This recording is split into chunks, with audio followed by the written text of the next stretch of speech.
Jorge Luis Borges. Tlon Uqbar Orbis Tertius. 1. Debo a la conjunción de un espejo y de una enciclopedia el descubrimiento de Uqbar. El espejo inquietaba el fondo de un corredor en una quinta de la calle Gaona en Ramos Mejía. La enciclopedia falazmente se llama The Anglo-American Cyclopedia, New York, 1917, y es una reimpresión literal, pero también morosa de la Enciclopedia Británica de 1902.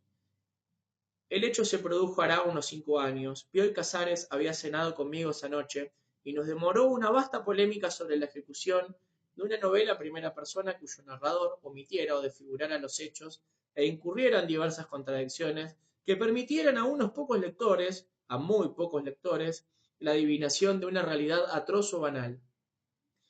Desde el fondo remoto del corredor, el espejo nos acechaba. Descubrimos en la alta noche, ese descubrimiento es inevitable, que los espejos tienen algo monstruoso. Entonces Bioy Casares recordó que uno de los heresiarcas de Uqbar había declarado que los espejos y la cópula son abominables porque multiplican el número de los hombres. Le pregunté el origen de esa memorable sentencia y me contestó que The Anglo-American Cyclopedia la registraba en su artículo sobre Uqbar. La quinta, que habíamos alquilado amueblada, poseía un ejemplar de esa obra. En las últimas páginas del volumen 46 dimos con un artículo sobre Uppsala, en las primeras del 47, con uno sobre Ural Altai Languages, pero ni una palabra sobre Uqbar. Bioy, un poco azorado, interrogó los tomos del índice. Agotó en vano todas las lecciones imaginables. Uqbar, Uqbar, Ojbar, Ojbar. Antes de irse, me dijo que era una región del Irak o del Asia Menor. Confieso que asentí con alguna incomodidad. Conjeturé que ese país indocumentado y ese heresiarca anónimo era una ficción improvisada por la modestia de Bioy para justificar una frase. El examen estéril de uno de los atlas de Justus Pertz fortaleció mi duda. Al día siguiente Bioy me llamó desde Buenos Aires. Me dijo que tenía a la vista un artículo sobre Uqbar en el volumen 26 de la enciclopedia. No constaba el nombre del heresiarca, pero sí la noticia de su doctrina, formulada en palabras casi idénticas a las repetidas por él, aunque tal vez literariamente inferiores. Él había recordado: Copulations and mirrors are abominable. El texto de la enciclopedia decía: para uno de esos gnósticos, el visible universo era una ilusión, o, más precisamente, un sofisma. Los espejos y la paternidad son abominables. Mirrors and fatherhood are hateful, porque lo multiplican y lo divulgan. Le dije, sin faltar a la verdad, que me gustaría ver ese artículo.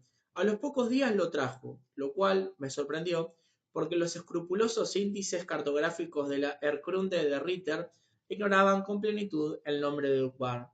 El volumen que trajo Bioy era efectivamente el 26 de la Anglo-American Cyclopedia. En la falsa carátula y en el lomo, la indicación alfabética Torsap era la de nuestro ejemplar, pero en vez de 917 páginas constaba de 921.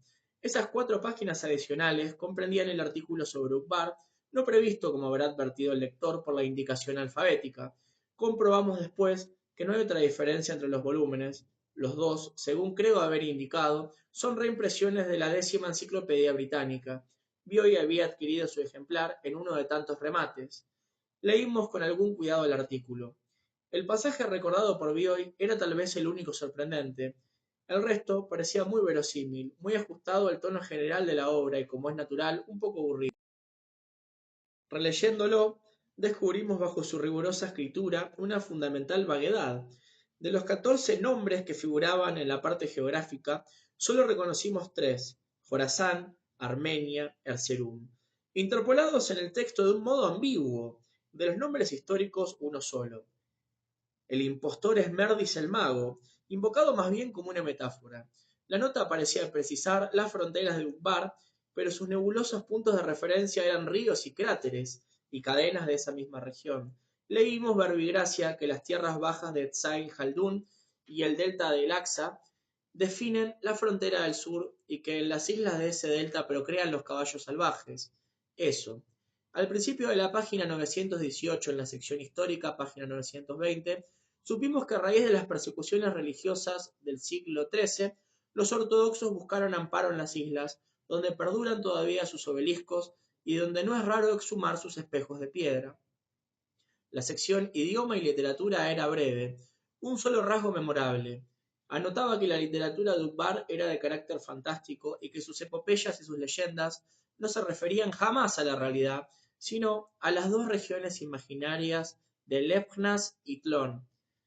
La bibliografía enumeraba 4 volúmenes que no hemos encontrado hasta ahora, aunque el tercero, Silas Haslam, History of the Land Called Ukbar, 1874, figura en los catálogos de librería de Bernard Quaritch, el primero, Lesbar and Lesenwerder Bergerhunden über das Land Ukbar in Kleiner Sein, data de 1641 y es obra de Johannes Valentinus Andrea. El hecho es significativo. Un par de años después di con ese nombre en las inesperadas páginas de The Kinsey Writings, 13º volumen, y supe que era el de un teólogo alemán que a principios del siglo XVII describió la imaginaria comunidad de la Rosa Cruz, que otros luego fundaron a imitación de lo prefigurado por él. Esa noche visitamos la Biblioteca Nacional, en vano fatigamos atlas, catálogos, anuarios de sociedades geográficas, memorias de viajeros e historiadores. Nadie había estado nunca en Ukbar. El índice general de la enciclopedia de Bioy tampoco registraba ese nombre. Al día siguiente, Carlos Mastronardi, a quien yo había referido el asunto, advirtió en una librería de Corrientes y Talcahuano los negros y dorados lomos de la Anglo American Encyclopedia. Entró e interrogó el volumen 26. Naturalmente, no dio con el menor indicio de Ukbar. 2. Algún recuerdo limitado y menguante de Herbert Ashe, ingeniero de los ferrocarriles del sur, persiste en el hotel de Adrogué, entre las efusivas madreselvas y en el fondo ilusorio de los espejos. En vida padeció de irrealidad como tantos ingleses. Muerto, no es siquiera el fantasma que ya era entonces. Era alto y desganado y su cansada barba rectangular había sido roja. Entiendo que era viudo, sin hijos. Cada tantos años iba a Inglaterra a visitar, juzgo por unas fotografías que nos mostró, un reloj de sol y unos robles. Mi padre había estrechado con él, el verbo es excesivo, una de esas amistades inglesas que empiezan por excluir la confidencia y que muy pronto omiten el diálogo. Solían ejercer un intercambio de libros y de periódicos, solían batirse al ajedrez taciturnamente. Lo recuerdo en el corredor del hotel, con un libro de matemáticas en la mano, mirando a veces los colores irrecuperables del cielo. Una tarde hablamos del sistema duodecimal de numeración en el que 12 se escribe 10. Ash dijo que precisamente estaba trasladando no sé qué tablas duodecimales a sexagesimales, en la que 60 se escribe 10. Agregó que ese trabajo le había sido encargado por un noruego, en Río Grande do Sul. 8 años que lo conocíamos y no habían mencionado nunca su estadía en esa región. Hablamos de vida pastoril, de capangas, de la etimología brasilera de la palabra gaucho, que algunos viejos orientales todavía pronuncian gaucho, y nada más se dijo, Dios me perdone, de funciones duodecimales. En septiembre de 1937, no estábamos nosotros en el hotel, Herbert Ashe murió de la rotura de un aneurisma. Días antes, había recibido del Brasil un paquete sellado y certificado. Era un libro en octavo mayor. Ashe lo dejó en el bar, donde meses después lo encontré. Me puse a hojearlo y sentí un vértigo asombrado y ligero que no describiré, porque esta no es la historia de mis emociones, sino de Ukbar y Tlön y Orbis Tertius. En una noche del Islam que se llama la Noche de las Noches, se abren de par en par las secretas puertas del cielo y es más dulce el agua de los cántaros. Si esas puertas se abrieran, no sentiría lo que en esa tarde sentí. El libro estaba redactado en inglés y lo integraban 1001 páginas. En el amarillo lomo de cuero leí estas curiosas palabras que la falsa carátula repetía. A First Encyclopedia of Tlön, Volume 11, Hlaer to Hangr. No había indicación de fecha ni de lugar en la primera página y en una hoja de papel de seda que cubría una de las láminas incolores había estampado un óvalo azul con esta inscripción: Orbis Tertius. Hacía 2 años que yo había descubierto, en un tomo de cierta enciclopedia pirática, una somera descripción de un falso país. Ahora me deparaba al azar algo más precioso y más arduo.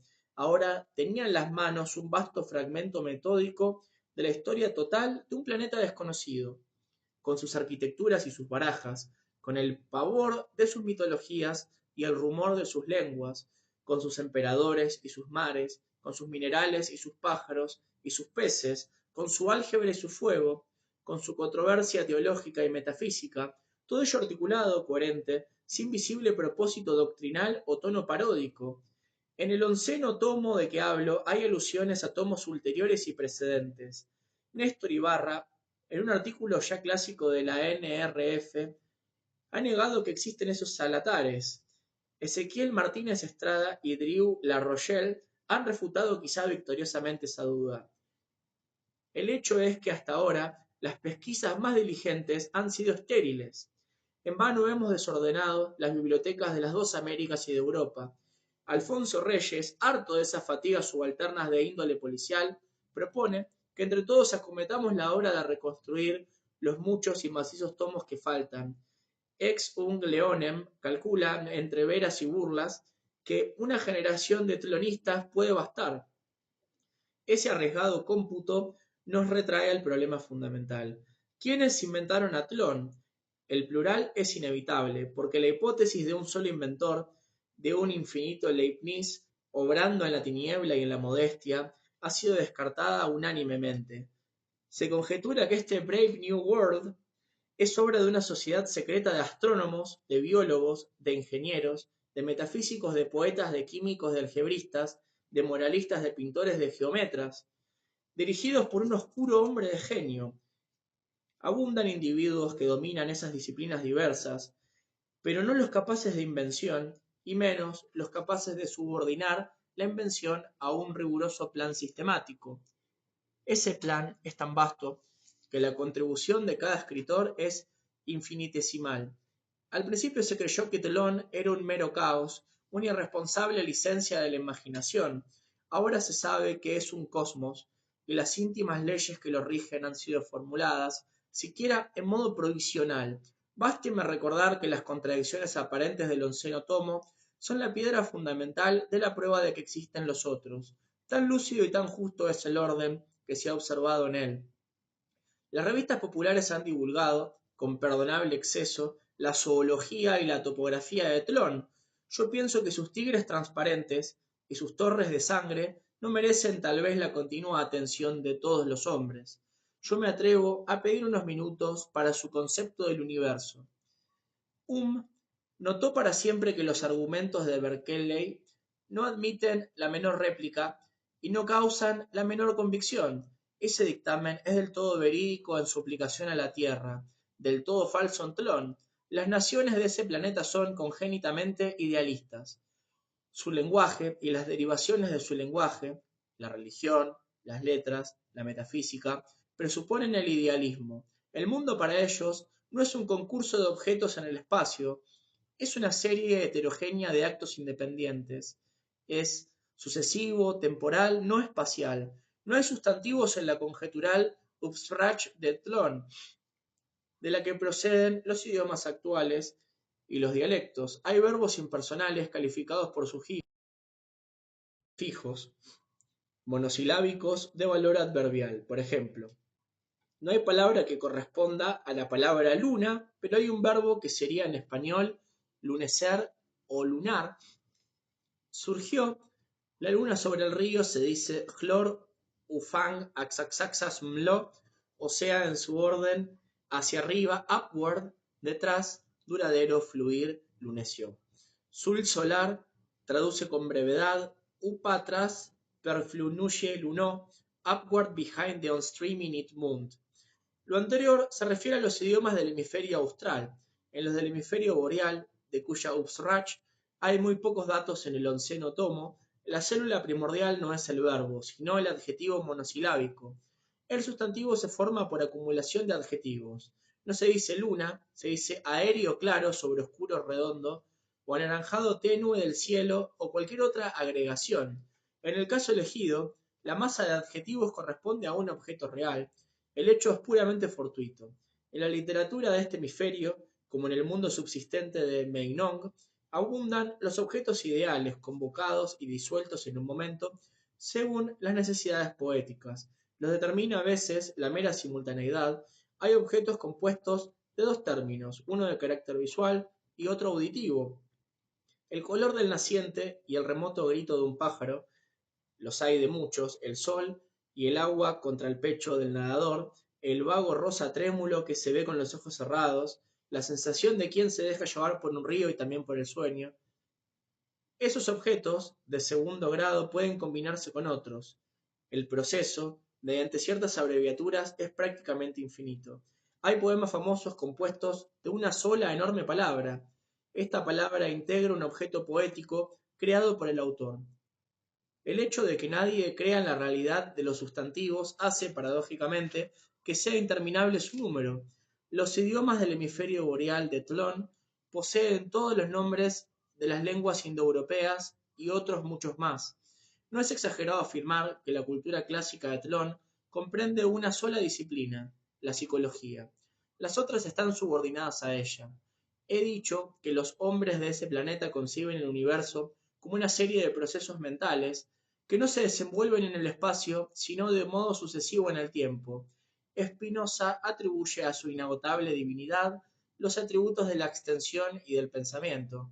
Nadie comprendería en Tlön la yuxtaposición del primero, que sólo es típico de ciertos estados, y del segundo, que es un sinónimo perfecto del cosmos. Dicho sea, con otras palabras, no conciben que lo espacial perdure en el tiempo. La percepción de una humareda en el horizonte, y después del campo incendiado, y después del cigarro a medio apagar que produjo la quemazón, es considerada un ejemplo de asociación de ideas. Este monismo o idealismo total invalida la ciencia. Explicar o juzgar un hecho es unirlo a otro. Esa vinculación en Tlön es un estado posterior del sujeto, que no puede afectar o iluminar el estado anterior.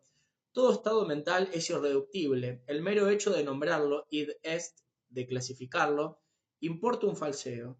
De ello cabría deducir que no hay ciencias en Tlön, ni siquiera razonamientos. La paradójica verdad es que existen, en casi innumerable número, con las filosofías acontece lo que acontece con los sustantivos en el hemisferio boreal. El hecho de que toda filosofía sea de antemano un juego dialéctico, una philosophie des salves, ha contribuido a multiplicarlas. Abundan los sistemas increíbles, pero de arquitectura agradable o de tipo sensacional. Los metafísicos de Tlön no buscan la verdad, ni siquiera la verosimilitud, buscan el asombro. Juzgan que la metafísica es una rama de la literatura fantástica. Saben que un sistema no es otra cosa que la subordinación de todos los aspectos del universo a uno cualquiera de ellos.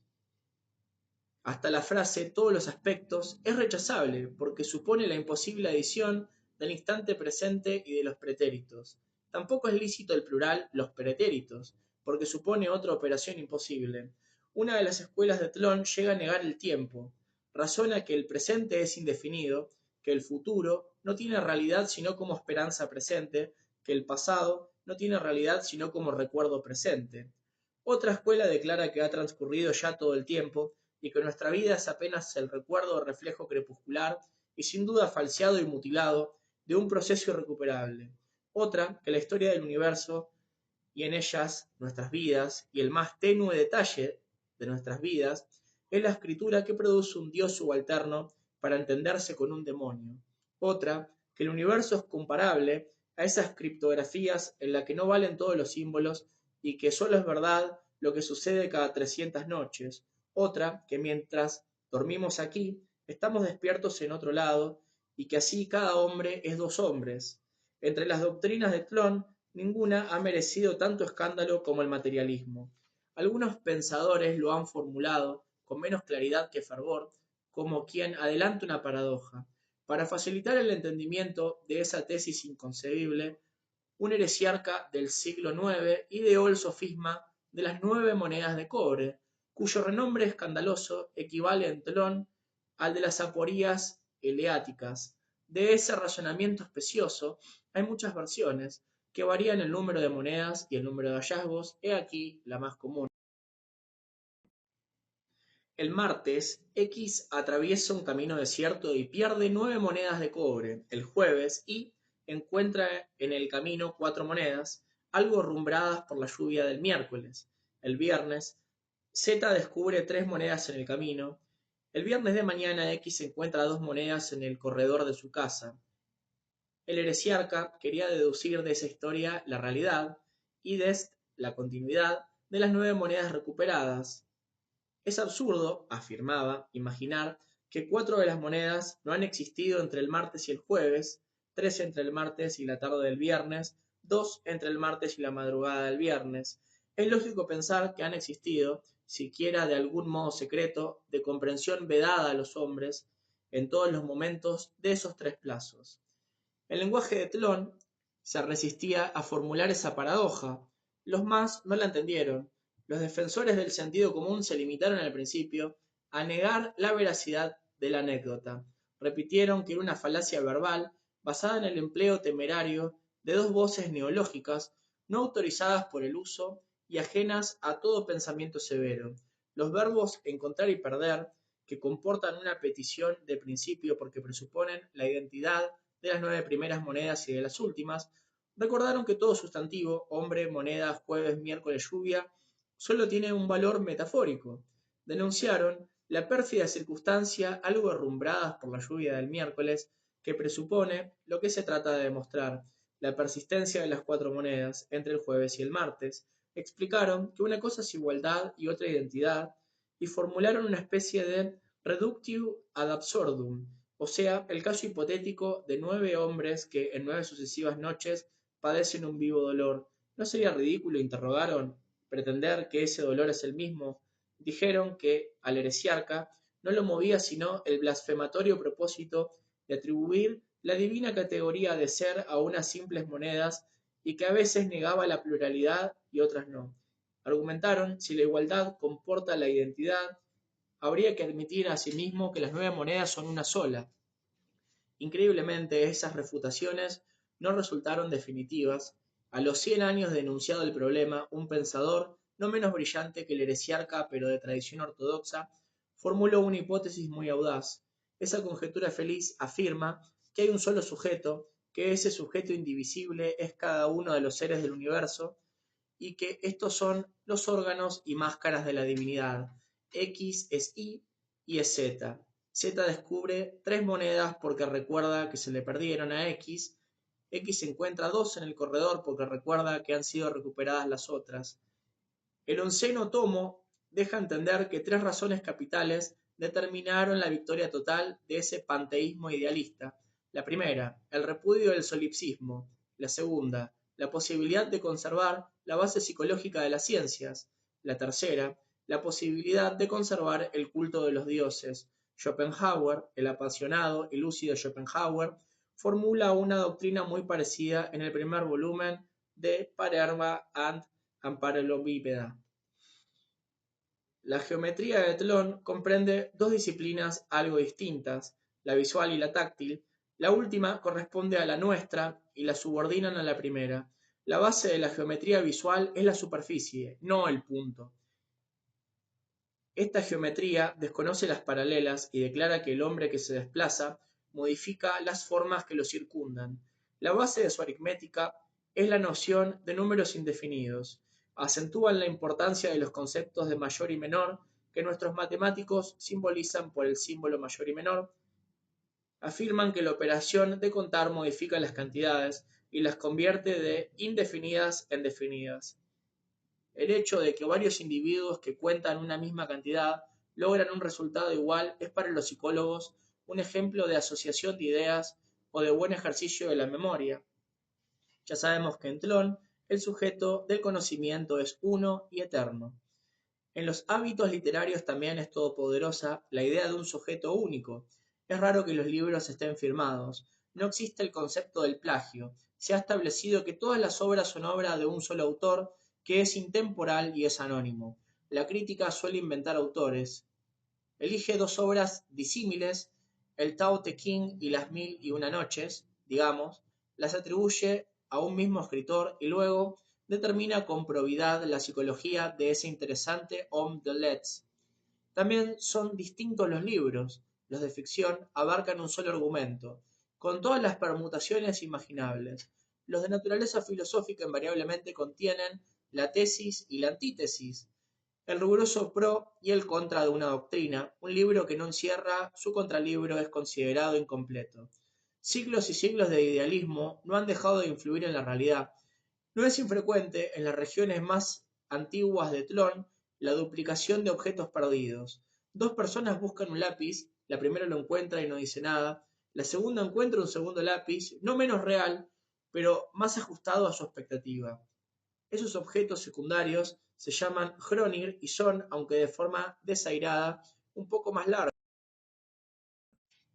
Hasta hace poco, los Hronir fueron hijos casuales de la distracción y el olvido. Parece mentira que su metódica producción cuente apenas 100 años, pero así lo declara el 11º tomo. Los primeros intentos fueron estériles. El modus operandi, sin embargo, merece recordación. El director de una de las cárceles del estado comunicó a los presos que en el antiguo lecho de un río había ciertos sepulcros y prometió la libertad a quienes trajeran un hallazgo importante. Durante los meses que precedieron a la excavación, les mostraron láminas fotográficas de lo que iban a hallar. Ese primer intento probó que la esperanza y la avidez pueden inhibir. Una semana de trabajo con la pala y el pico no logró exhumar otro tron que una rueda arrumbrada de fecha posterior al experimento. Este se mantuvo secreto y se repitió después en 4 colegios. En 3 fue casi total el fracaso. En el cuarto, cuyo director murió casualmente durante las primeras excavaciones, los discípulos exhumaron o produjeron una máscara de oro, una espada arcaica, 2 o 3 ánforas de barro y el verdinoso y mutilado torso de un rey con una inscripción en el pecho que no se ha logrado aún descifrar. Así se descubrió la improcedencia de testigos que conocieran la naturaleza experimental de la búsqueda. Las investigaciones en masa producen objetos contradictorios. Ahora se prefiere los trabajos individuales y casi improvisados. La metódica elaboración de Hronir, dice el 11º tomo, ha prestado servicios prodigiosos a los arqueólogos. Ha permitido interrogar y hasta modificar el pasado, que ahora no es menos plástico y menos dócil que el porvenir. Hecho curioso, los Hronir de segundo y tercer grado, los Hronir derivados de otro Hron, los Hronir derivados del Hron de un Hron, exageran las aberraciones del inicial, los del quinto son casi uniformes, los del noveno se confunden con los del segundo, en los de un décimo hay una pureza de líneas que los originales no tienen. El proceso es periódico, el Hron de duodécimo grado ya empieza a decaer. Más extraño y más puro que todo Hron es a veces el Ur, la cosa producida por su gestión, el objeto deducido por la esperanza. La gran máscara de oro que he mencionado es un ilustre ejemplo. Las cosas se duplican en Tlön, propenden asimismo a borrarse y a perder los detalles cuando los olvida la gente. Es clásico el ejemplo de un umbral que perduró mientras lo visitaba un mendigo y que se perdió de vista a su muerte. A veces unos pájaros, un caballo, han salvado las ruinas de un anfiteatro. Salto Oriental, 1940.